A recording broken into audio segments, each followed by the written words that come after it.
കർത്താവായ യേശുക്രിസ്തുവിൻ്റെ അതിപരിശുദ്ധമായ നാമം വാഴ്ത്തപ്പെടുമാറാകട്ടെ.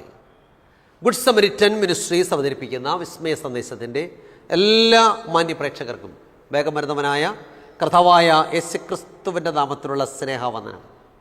കർത്താവിൽ പ്രിയമുള്ളവരെ, വീണ്ടും നമുക്ക് ഒരുമിച്ച് കാണുവാൻ, ദൈവത്തിൻ്റെ മാറ്റമില്ലാത്ത തിരുവചനത്തിലൂടെ അത്ഭുത സത്യങ്ങളെ ചിന്തിക്കുവാൻ കർത്താവ് തന്നിരിക്കുന്ന അവസരത്തിനായി ഞാൻ കർത്താവിനെ വാഴ്ത്തുന്നു. നമ്മുടെ ജീവിതത്തിൻ്റെ പ്രതികൂലങ്ങളിലും പ്രതിസന്ധികളിലും നാം തളർന്നു പോകാതെ, ജീവിതത്തിൻ്റെ പ്രതികൂലങ്ങളിൽ നമുക്ക് ധൈര്യത്തോടെ മുന്നേറുവാൻ നമ്മെ സഹായിക്കുന്ന ദൈവത്തിൻ്റെ മാറ്റമില്ലാത്ത തിരുവചനമാണ്. നമ്മെ ദൈവരാജ്യത്തിലേക്ക് എത്തിക്കുന്നത് ദൈവത്തിൻ്റെ വചനമാകുന്ന വിളക്കാണ്. ഈ വചനം ധ്യാനിച്ചുകൊണ്ട് നമ്മുടെ പുതിയ ദിവസം ആരംഭിക്കാം. വളരെ പ്രാർത്ഥനയോടെ നമുക്ക് ആയിരിക്കാം. എല്ലാ പ്രിയപ്പെട്ടവർക്കും ഞാൻ സ്നേഹവന്ദനം അറിയിക്കുന്നു. നമ്മൾ കഴിഞ്ഞ എപ്പിസോഡ് മുതൽ ചിന്തിക്കുന്ന വിഷയം എന്താണ്? ദൈവരാജ്യം അവകാശം ആക്കാത്തവർ. ദൈവരാജ്യം അവകാശമാക്കാത്തവർ. നമുക്ക് ഇന്നത്തെ രണ്ടാമത്തെ എപ്പിസോഡിലെ ചിന്തയ്ക്ക് ആധാരമായ ഒരു വാക്യം വായിക്കാം. ഗലാത്യ ലേഖനം 5-ാം അധ്യായം 21-ാമത്തെ വാക്യം. ഈ വക പ്രവർത്തിക്കുന്നവർ ദൈവരാജ്യം അവകാശമാക്കുകയില്ല എന്ന് ഞാൻ മുമ്പേ പറഞ്ഞതുപോലെ ഇപ്പോഴും നിങ്ങളോട് മുൻകൂട്ടി പറയുന്നു. വാക്യം വളരെ സുപ്രധാനമാണ്. ഈ വക പ്രവർത്തിക്കുന്നവർ ദൈവരാജ്യം അവകാശമാക്കുകയില്ല എന്ന് ഞാൻ മുമ്പേ നിങ്ങളോട് പറഞ്ഞതുപോലെ ഇപ്പോഴും മുൻകൂട്ടി പറയുന്നു. ഇന്ന് മനുഷ്യൻ ആധ്യാത്മികതയുടെ പാത വിട്ട് ജഡീക സുഖങ്ങളുടെ പിന്നാലെ പൊയ്ക്കൊണ്ടിരിക്കുന്ന ഒരു കാലഘട്ടത്തിലാണ് ഞാൻ നിങ്ങളും ജീവിക്കുന്നത്. വിദ്യാഭ്യാസവും സംസ്കാരവും ഒക്കെ വർദ്ധിച്ചു എന്ന് മനുഷ്യൻ അവകാശപ്പെടുമ്പോഴും ഇന്നത്തെ തലമുറ എന്തെല്ലാം തിരുവചനത്തിന് വിരുദ്ധമായ പ്രവർത്തനങ്ങളാണ് കാട്ടിക്കൂട്ടിക്കൊണ്ടിരിക്കുന്നത്. വിദ്യാഭ്യാസം വർദ്ധിച്ചെന്ന് പറയുന്നുണ്ട്, സംസ്കാരം വർദ്ധിച്ചെന്ന് പറയുന്നുണ്ട്. പക്ഷേ ആ സംസ്കാരത്തിനൊന്നും യോജിക്കാത്ത ജഡീക പ്രവർത്തികളെ കൊണ്ടൊന്ന് ലോകം നിറഞ്ഞിരിക്കുകയാണ്. ലോകം ഇന്ന് അധാർമികതയുടെ പിടിയിൽ അകപ്പെട്ടിരിക്കുകയാണ്. സ്വാർത്ഥ താല്പര്യങ്ങൾക്ക് വേണ്ടി എന്തും പ്രവർത്തിക്കാൻ മടിയില്ലാത്ത മനുഷ്യൻ. ഇന്ന് കൊല്ലും കൊലയും പീഡനങ്ങളും ഒക്കെ വർദ്ധിച്ച് പെരുകിയിരിക്കുകയാണ്. ഇന്ന് മനുഷ്യൻ പിശാചിൻ്റെ കയ്യിലെ ഇണങ്ങിയ ആയുധങ്ങളായിട്ട് മാറിയിരിക്കുക എന്ന് പറഞ്ഞാൽ മനുഷ്യനെ കൊണ്ട് പിശാച് എന്ന അടിമവേല ചെയ്യിക്കുകയാണ്. ആത്മാവിൻ്റെ പ്രവർത്തനങ്ങൾ വിട്ടുമാറി മനുഷ്യനെന്ന് ജഡീക പ്രവർത്തനങ്ങൾക്ക് വശംവദനായിരിക്കുന്നു. ഈ തലമുറയെ നോക്കി യെശയ്യാ പ്രവാചകൻ ഇങ്ങനെ വിളിച്ചു പറയുന്നു. യെശയ്യാ 1:4-6 വരെ. അയ്യോ പാപമുള്ള ജാതി, അകൃത്യഭാരം ചുമക്കുന്ന ജനം, ദുഷ്പ്രവർത്തിക്കാരുടെ സന്തതി, വഷളായി നടക്കുന്ന മക്കൾ, അവർ യഹോവയെ ഉപേക്ഷിച്ച് ഇസ്രായേലിൻ്റെ പരിശുദ്ധനെ നിരസിച്ച് പുറകോട്ട് മാറിക്കളഞ്ഞിരിക്കുന്നു. ഇനി നിങ്ങളെ അടിച്ചിട്ട് എന്ത്? അധികം പിന്മാറുകയുള്ളൂ. തല മുഴുവനും ദീനവും ഹൃദയം മുഴുവനും രോഗവും പിടിച്ചിരിക്കുന്നു. അടി തൊട്ട് മുടി വരെ ഒരു സൗഖ്യവുമില്ല.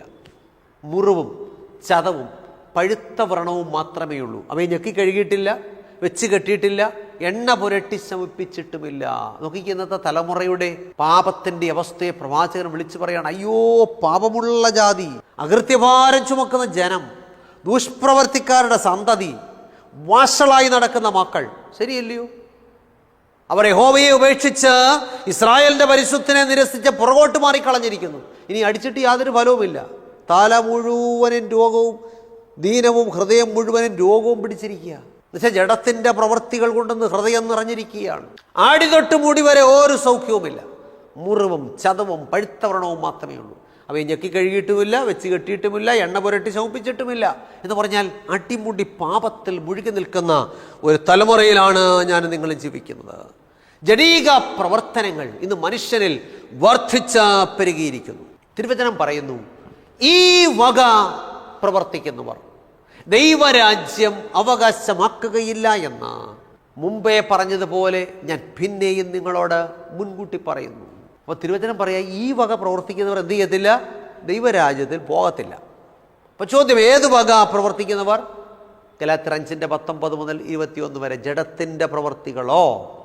ദുർനടപ്പ്, അശുദ്ധി, ദുഷ്കാമം, വിഗ്രഹാരാധന, ആഭിചാരം, പക, പിണക്കം, ജാരശങ്ക, ക്രോധം, ശാഠ്യം, ദ്വന്ദ്വപക്ഷം, ഭിന്നത, അസൂയ, മദ്യപാനം, വരിക്കൂത്ത് എന്നിവയെന്ന് വെളിവാകുന്നു. ഈ വക പ്രവർത്തിക്കുന്നവർ ദൈവരാജ്യം എന്ത് ചെയ്യത്തില്ല? അവകാശമാക്കുകയില്ല. അപ്പോൾ ഈ തിരുവചന ഭാഗം നമ്മൾ പഠിക്കുമ്പോൾ ഗലാത്യ ലേഖനം 5-ാം അധ്യായത്തിൻ്റെ 19 മുതൽ 21 വരെ വായിക്കുമ്പോൾ ജഡത്തിൻ്റെ പ്രവർത്തികൾ 15 കൂട്ടം പ്രവർത്തികളെ ഒരു പട്ടികയായിട്ട് അപ്പോസ്തലനായ പൗലോസ് ഇവിടെ അവതരിപ്പിക്കുകയാണ്. ഒരു പട്ടികയായിട്ട്, ഒരു കൂട്ടമായിട്ട് അവതരിപ്പിക്കുന്നു. നമുക്കിത് മാത്രമായി ജഡത്തിൻ്റെ പ്രവർത്തികളെ പരിമിതപ്പെടുത്തുവാൻ കഴിയുമോ? ഇല്ല.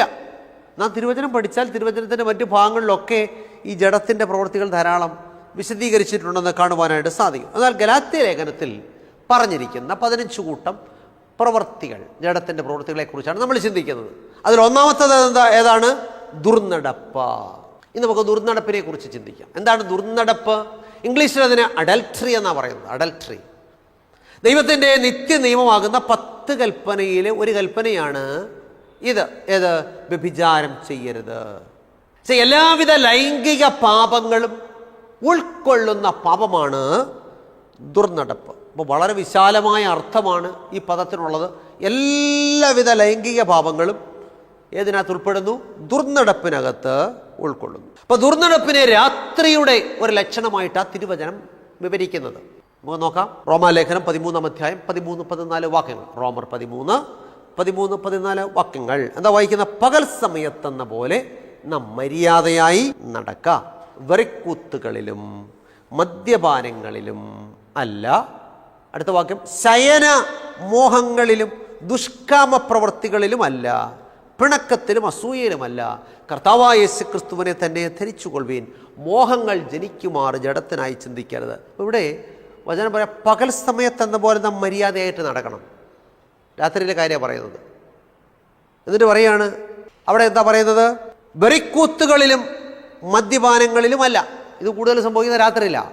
വെറിക്കൂത്തുകളിലും മദ്യപാനങ്ങളിലുമല്ല, ശയനമോഹങ്ങളിലും ദുഷ്കാമങ്ങളിലുമല്ല, പിണക്കത്തിലും അസൂയയിലുമല്ല, കർത്താവായ യേശുക്രിസ്തുവിനെ തന്നെ ധരിച്ചുകൊള്ളുവീൻ. മോഹങ്ങൾ ജനിക്കുമാറ് ജഡത്തിനായി ചിന്തിക്കരുത്. കേരളത്തിലെ ചില സ്ഥിതി വിവര കണക്കുകൾ ഈ അടുത്ത കാലത്ത് ഞാൻ വായിച്ചപ്പോൾ ഒരു കാര്യം മനസ്സിലായത്, കേരളത്തിലെ പുരുഷന്മാരിൽ 62% പുരുഷന്മാരും, സ്ത്രീകളിൽ 62% പുരുഷന്മാരും തങ്ങളുടെ ഭാര്യമാരോട് അവിശ്വസ്തത കാണിക്കുന്നവരാണെന്നാണ് പറയുന്നത്. സ്ത്രീകളിൽ 38% സ്ത്രീകൾ തങ്ങളുടെ ഭർത്താക്കന്മാരോട് അവിശ്വസ്തത കാണിക്കുന്നവരാണെന്നാണ് പറയുന്നത്. കൂടാതെ വിവാഹത്തിന് പുറത്തുള്ള ശാരീരിക ബന്ധങ്ങളും ഇന്ന് വർദ്ധിച്ചു വരികയാണ്. അതൊന്നും പാപമല്ല, അതൊക്കെ വെറും തമാശകൾ മാത്രമാണെന്ന് ചിന്തിക്കുന്നവരുടെ കാലഘട്ടമായി ഇന്നത്തെ കാലഘട്ടം. തന്നെയുമല്ല, വിവാഹത്തിന് മുമ്പ് തന്നെ ഭാര്യ ഭർത്താക്കന്മാരെ പോലെ ഒരുമിച്ച് ജീവിക്കുന്ന ലിവിങ് ടുഗദർ, അങ്ങനെയുള്ള സമ്പ്രദായം ഒന്ന് വർദ്ധിച്ചു വരികയാണ്. നമുക്കൊരു കാര്യം മനസ്സിലാക്കിക്കോണം, സോദോം ഗോമോറ പട്ടണങ്ങളെ ദൈവം നശിപ്പിക്കാനുള്ള പ്രധാനപ്പെട്ട കാരണം അവിടുത്തെ ദുർനടപ്പായിരുന്നു. സോദോമിൽ പാപമുണ്ടെങ്കിൽ പിന്നാലെ ഒരു ദഹനമുണ്ടെന്നുള്ള കാര്യം മറന്നു പോകരുത്. ഇന്നത്തെ ലോകം ദുർനടപ്പിൻ്റെ കേദാരമായിട്ട് മാറിയിരിക്കുകയാണ്. തിരുവചനം നമ്മോട് ഇങ്ങനെ പറയുന്നു. പൗലോസ് കൊരിന്ത്യർക്ക് എഴുതിയ 1-ാം ലേഖനം 6-ാം അധ്യായം 18-ാമത്തെ വാക്യം. പൗലോസ് കൊരിന്ത്യർക്ക് എഴുതിയ 1-ാം ലേഖനം 6-ാം അധ്യായം 18-ാമത്തെ വാക്യം. ദുർനടപ്പ് വിട്ട് ഓടുവീൻ. വചനം എന്താ പറയുന്നത്? ദുർനടപ്പ് വിട്ട് ഓടുവീൻ. മനുഷ്യൻ ചെയ്യുന്ന ഏത് പാപവും ശരീരത്തിന് പുറത്താകുന്നു. ദുർനടപ്പുകാരന് സ്വന്തം ശരീരത്തിന് വിരോധമായി പാപം ചെയ്യുന്നു. എന്താ പടി കിട്ടി? വചനം പറയുന്നത് ദുർനടപ്പ് വിട്ട് ഓടണം. മനുഷ്യൻ ചെയ്യുന്ന ഏത് പാപവും ശരീരത്തിന് പുറത്താകുന്നു. എന്നാൽ ദുർനടപ്പുകാരനോ സ്വന്തം ശരീരത്തിന് വിരോധമായി പാപം ചെയ്യുന്നു. ഇപ്പൊ ദുർനടപ്പ് സ്വന്തം ശരീരത്തിനെതിരായ പാപമാണ്. അത് വിട്ടൊഴിയണമെന്നാണ് തിരുവചനം പറയുന്നത്. അപ്പൊ ചോദ്യം, എങ്ങനെയാണ് ഈ ദുർനടപ്പ് സ്വന്തം ശരീരത്തിനെതിരായ പാപമായിട്ട് മാറുന്നത്? അതറിയണമെങ്കിൽ പൗലോസ് കൊരിന്ത്യർക്ക് എഴുതിയ 1-ാം ലേഖനം 6-ാം അധ്യായം 18 നമ്മൾ വായിച്ചത്. ഇനി അതിൻ്റെ 19ഉം 20ഉം വാക്യങ്ങൾ വായിക്കണം. എന്താ വായിക്കുന്നത്? ദൈവത്തിൻ്റെ ദാനമായി നിങ്ങളിലിരിക്കുന്ന പരിശുദ്ധാത്മാവിൻ്റെ മന്ദിരമാകുന്നു നിങ്ങളുടെ ശരീരമെന്നും നിങ്ങളെ വിലയ്ക്ക് വാങ്ങിയിരിക്കിയാൽ നിങ്ങൾ താന്താങ്ങൾക്കുള്ളവരല്ല എന്നും അറിയുന്നില്ലയോ? ആകയാൽ നിങ്ങളുടെ ശരീരം കൊണ്ട് ദൈവത്തെ മഹിമത്തപ്പെടുത്തുവീൻ. അപ്പോൾ ഈ ദുർനടപ്പ് സ്വന്തം ശരീരത്തിന് എതിരായ പാപമാണെന്ന് പറയാൻ കാരണം എന്താണ്? വചനം പറയുകയാണ്, ദൈവത്തിൻ്റെ ദാനമായി നിങ്ങളിരിക്കുന്ന പരിശുദ്ധാത്മാവിൻ്റെ മന്ദിരമാകുന്നു നിങ്ങളുടെ ശരീരമെന്നും നിങ്ങളെ വിലയ്ക്ക് വാങ്ങിയിരിക്കിയാൽ നിങ്ങൾ താന്താങ്ങൾക്കുള്ളവരല്ല എന്നും അറിയുന്നില്ലയോ? ആകയാൽ നമ്മുടെ ശരീരം കൊണ്ട് എന്ത് ചെയ്യണം? ദൈവത്തെ മഹത്വപ്പെടുത്തണം. വൻ നഗരങ്ങളായിരുന്ന സോദോം ഗോമോറ പട്ടണങ്ങൾ നാശത്തിന് വിധേയമാകുവാൻ കാരണം ദൈവം സ്വർഗത്തിൽ നിന്ന് തീ ഇറക്കി ഈ പട്ടണങ്ങളെ നശിപ്പിച്ചു കളയാൻ കാരണമെന്താ?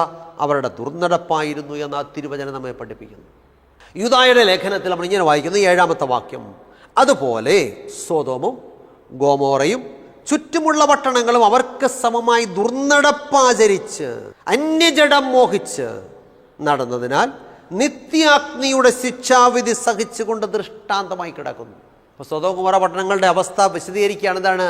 അതുപോലെ സൊദോമും ഗൊമോറയും ചുറ്റുമുള്ള പട്ടണങ്ങളും അവർക്ക് സമമായിട്ട് എന്ത് ചെയ്യും? ദുർനടപ്പാചരിച്ചു. അതുകൊണ്ടെന്ത് പറ്റി? അന്യജഡം മോഹിച്ചവർ നടന്നതിനാൽ നിത്യാഗ്നിയുടെ ശിക്ഷാവധി സഹിച്ചുകൊണ്ട് ദൃഷ്ടാന്തമായിട്ട് ഇന്നും കിടക്കുകയാണ്. അപ്പോൾ മനുഷ്യൻ്റെ ദുർനടപ്പ് അവനെ പലവിധ രോഗങ്ങളിലേക്ക് നയിക്കുന്നു. ഇന്ന് എയ്ഡ്സിൻ്റെ സ്ഥിതി വിവര കണക്കുകളൊക്കെ വായിച്ച് മനുഷ്യൻ മൂക്കത്ത് വിരൽ വിളിക്കുന്ന കാലമാണ്. ഏറ്റവും കൂടുതൽ എയ്ഡ്സ് രോഗികളുള്ള 2ാമത്തെ രാജ്യമായിട്ട് നമ്മുടെ രാജ്യം മാറിയിരിക്കുകയാണ്. എത്ര പരിതാപകരമായ അവസ്ഥയാണ്. അപ്പോൾ ദുർനടപ്പുകാരൻ യൗവനത്തിൽ തന്നെ മരിക്കേണ്ടി വരുമെന്ന് ആ വചനം പറയുന്നു. നമുക്ക് വായിക്കാം. യോബിൻ്റെ പുസ്തകം 36:14. യോബ് 36:14. അവർ യൗവനത്തിൽ തന്നെ മരിച്ചു പോകുന്നു, പിന്നെയോ അവരുടെ ജീവൻ ദുർനടപ്പുകാരൻ്റേത് പോലെ നശിക്കുന്നു. ദുർനടപ്പുകാരൻ എന്ത് പറ്റും? യൗവനത്തിൽ തന്നെ ആൾ തട്ടിപ്പോകും. ദുർനടപ്പുകാരൻ യൗവനത്തിൽ തന്നെ നശിച്ചു പോകും. അപ്പോൾ അവരുടെ ജീവൻ ദുർനടപ്പുകാരൻ്റേത് പോലെ നശിച്ചു പോകുന്ന പറയുന്നത്. നാം തിരുവചനം പഠിക്കുമ്പോൾ എപ്പോഴെല്ലാം ഇസ്രായേൽ ജനം ദൈവത്തെ വിട്ടുമാറി അന്യദൈവങ്ങളുടെ പിന്നാലെ പോവുകയും ദൈവത്തിൻ്റെ കൽപ്പന വിട്ട് അനുസരിക്കപ്പെട്ട വഴികളിൽ പോവുകയും ചെയ്തപ്പോഴൊക്കെയും ദൈവത്തിൻ്റെ വചനം അവരെക്കുറിച്ച് പറയുന്നത് അവർ ദുർനടപ്പാചരിച്ചെന്ന. എന്ന് പറഞ്ഞാൽ നാം ദൈവകൽപ്പന വിട്ട് തെറ്റായ ജീവിതചര്യകളിലേക്ക് പോകുമ്പോൾ അല്ലെങ്കിൽ ദൈവത്തെ അനുസരിക്കാതിരിക്കുമ്പോൾ അത് ദുർനടപ്പാണെന്നാണ് വചനം പറയുന്നത്. നമുക്ക് വായിക്കാം. യിരെമ്യാവ് 3:20 എന്താ വായിക്കുന്നത്? ഇസ്രായേൽ ഗൃഹമേ, ഒരു ഭാര്യ ഭർത്താവിനോട് വിശ്വാസപാതകം ചെയ്ത് അവനെ വിട്ടുകളയുന്നത് പോലെ നിങ്ങൾ എന്നോട് വിശ്വാസപാതകം ചെയ്തിരിക്കുന്നു എന്ന് യഹോവയുടെ അരുളപ്പാട്. വചനം വ്യക്തമായിട്ട് പറയാണ്, ഒരു ഭാര്യ തൻ്റെ ഭർത്താവിനെ വിട്ട് അവനോട് വിശ്വാസപാതകം ചെയ്തതുപോലെയാണ് നാം ദൈവവചനം വിട്ട് തെറ്റായ വഴികളിലേക്ക് പോയാൽ. എന്ന് പറഞ്ഞാൽ നാമും ദൈവവുമായിട്ടുള്ള ബന്ധത്തെ ഭാര്യാഭർത്തൃ ബന്ധത്തോടാണ് തിരുവചനം സാദൃശ്യപ്പെടുത്തിയിരിക്കുന്നത്. യിരെമ്യാവ് 3:14 എന്ന് വായിക്കാം. യിരെമ്യാവ് 3:14, വിശ്വാസത്യാഗികളായ മക്കളെ മടങ്ങി വരുവീൻ എന്ന് യഹോവയുടെ അരുളപ്പാട്, ഞാനല്ലോ നിങ്ങളുടെ ഭർത്താവ്. അപ്പം നമ്മൾ ദൈവവുമായിട്ടുള്ള ബന്ധം എന്താണ്? ഒരു ഭാര്യാഭർത്തൃ ബന്ധത്തോടാണ് സാദൃശ്യപ്പെടുത്തിയിരിക്കുന്നത്. അപ്പം നാം ഈ കർത്താവായ യേശുക്രിസ്തുവാകുന്ന ഭർത്താവിനെ വിട്ട് കർത്താവിൻ്റെ ഉപദേശം വിട്ട് തെറ്റായ ഉപദേശങ്ങളിലേക്ക് പോകുമ്പോൾ നമ്മൾ ദുർനടപ്പാചരിക്കുന്നവരാണ്. അപ്പം നാമും യിരെമ്യാവ് 31:32 എന്താ വായിക്കുന്നത്? ഞാൻ അവർക്ക് ഭർത്താവായിരുന്നിട്ടും അവർ എൻ്റെ നിയമം ലംഘിച്ച് കളഞ്ഞു എന്ന് യഹോവയുടെ അരുളപ്പാട്. അപ്പം ദൈവം നമ്മുടെ ഭർത്താവാണെന്നാണ് പറയുന്നത്. അപ്പം നാമും ദൈവമായിട്ടുള്ള ബന്ധത്തെ ഭാര്യാഭർത്തൃ ബന്ധത്തോട് സാദൃശ്യപ്പെടുത്തിയിരിക്കുന്നത്. അതുകൊണ്ടാണ് വിശ്വാസത്യാഗികളായ മക്കളെ മടങ്ങി വരുവീൻ, ഞാനല്ലോ നിങ്ങളുടെ ഭർത്താവെന്ന് ദൈവത്തിൻ്റെ വചനത്തിൽ രേഖപ്പെടുത്തിയിരിക്കുന്നത്. ഭർത്താവിനെ വിട്ട് അന്യപുരുഷന്മാരെ തേടിപ്പോകുന്ന അവിശ്വസ്തയായ ഒരു ഭാര്യയെപ്പോലെ നാം നമ്മുടെ വീണ്ടെടുപ്പുകാരൻ രക്ഷകനുമായ കർത്താവിനെ വിട്ട് ലോകത്തിൻ്റെ മോഹങ്ങൾ തേടി, അതായത് ജഡീക സുഖങ്ങൾ തേടി പോയിട്ടുള്ളവരാണെങ്കിൽ നമ്മൾ ആരാണ്? ശരിക്കുള്ള ദുർനടപ്പുകാരാണ്. പറഞ്ഞ പിടി കിട്ടിയെന്ന് ചിന്തിക്കട്ടെ. ദൈവവചനത്തിൻ്റെ വ്യവസ്ഥകളെ വിട്ടിട്ട് അല്ലെങ്കിൽ ദൈവത്തിൻ്റെ വചനം എന്തു പറയുന്നു അതനുസരിക്കാതെ നാം ലോകത്തിൻ്റെ വഴികൾ സഞ്ചരിക്കുമ്പോൾ നമ്മൾ ആരാണ്? ശരിക്കുള്ള ദുർനടപ്പുകാരാണ്. വചനം പറയുന്നു, ഈ വക പ്രവർത്തിക്കുന്നവർ ദൈവരാജ്യം അവകാശമാക്കുകയില്ല. അപ്പം നാം ദുർനടപ്പ് ആചരിക്കുന്നവരാണെങ്കിൽ എന്ത് ചെയ്യത്തില്ല? ദൈവരാജ്യം അവകാശമാക്കത്തില്ല. നമുക്കറിയാം, വിശുദ്ധ വിവാഹ ശുശ്രൂഷ നടക്കുമ്പോൾ അവിടെ മണവാളനും മണവാട്ടിയും തമ്മിൽ ഉഭയസമ്മതം ചെയ്യാറുണ്ട്. വേർപെട്ട ക്രൈസ്തവ സഭകളിലൊക്കെ നമ്മൾ ശ്രദ്ധിച്ചാൽ മണവാളനും മണവാട്ടിയും തമ്മിൽ എന്ത് ചെയ്യും? ഉഭയസമ്മതം ചെയ്യും. എന്താ അവർ ചെയ്യുന്ന ഉഭയസമ്മതം? മണവാട്ടിയായ ഞാൻ മണവാളനായ അങ്ങയെ ദൈവത്തിൻ്റെ വിശുദ്ധ നിയമപ്രകാരം എൻ്റെ പ്രിയ ഭർത്താവായിട്ട് സ്വീകരിക്കുന്നു.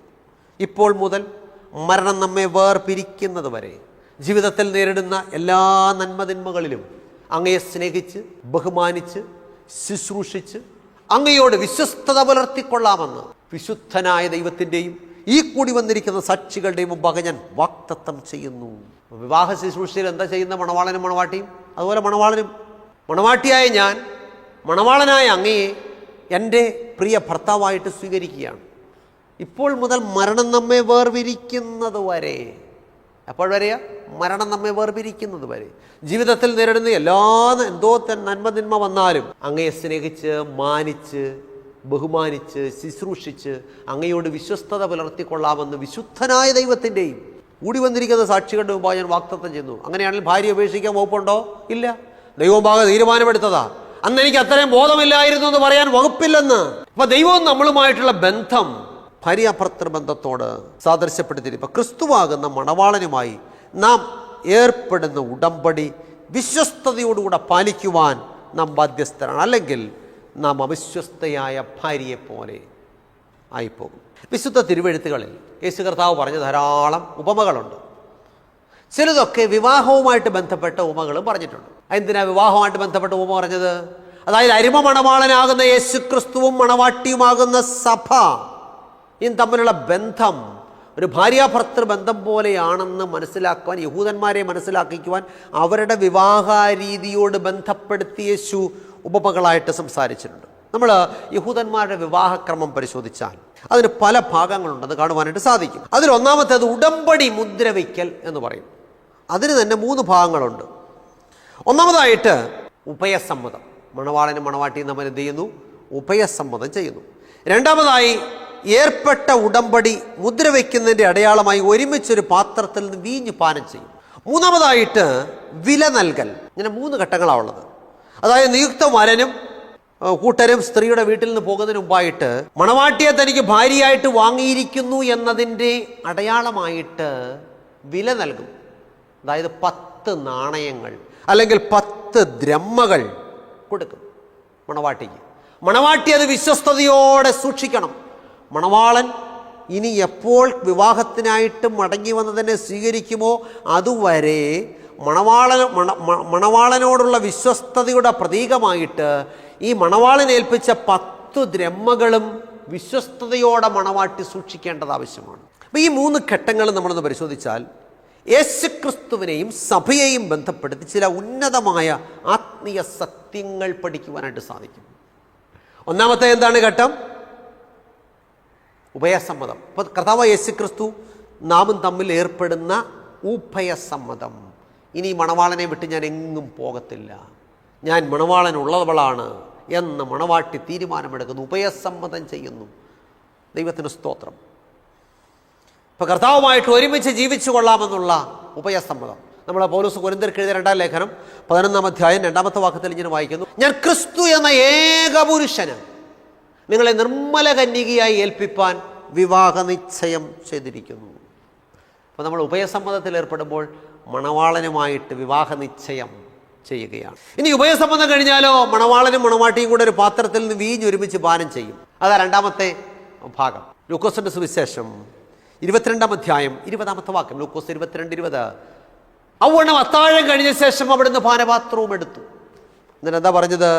ഈ പാനപാത്രം നിങ്ങൾക്ക് വേണ്ടി ചൊരിയുന്ന എൻ്റെ രക്തത്തിലെ പുതിയ നിയമമാകുന്നു. അത് നോക്കിയ മണവാളനും മണവാട്ടിയും തമ്മിൽ ഉഭയസമ്മതം ചെയ്യുന്നു.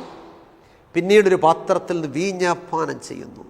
ഈ പാനപാത്രം യേശുവിൻ്റെ രക്തത്തിൻ്റെ പ്രതീകമാണ്. രക്തം കൊണ്ട് മുദ്രയിടപ്പെട്ട ജനമാണ് വിവാഹ നിശ്ചയം കഴിഞ്ഞ മണവാട്ടിയാകുന്ന നാം. ദൈവത്തിന് സ്തോത്രം. ഇനി മൂന്നാമതായിട്ട് വില നൽകുന്നു മണവാളൻ. മണവാളൻ വെറുതെ അല്ല മണവാട്ടിയെ തൻ്റെ ഭാര്യയായിട്ട് സ്വീകരിക്കുന്നത്, വില നൽകിയാണ്. സ്ത്രീധനം. എന്താ നൽകുന്നത്?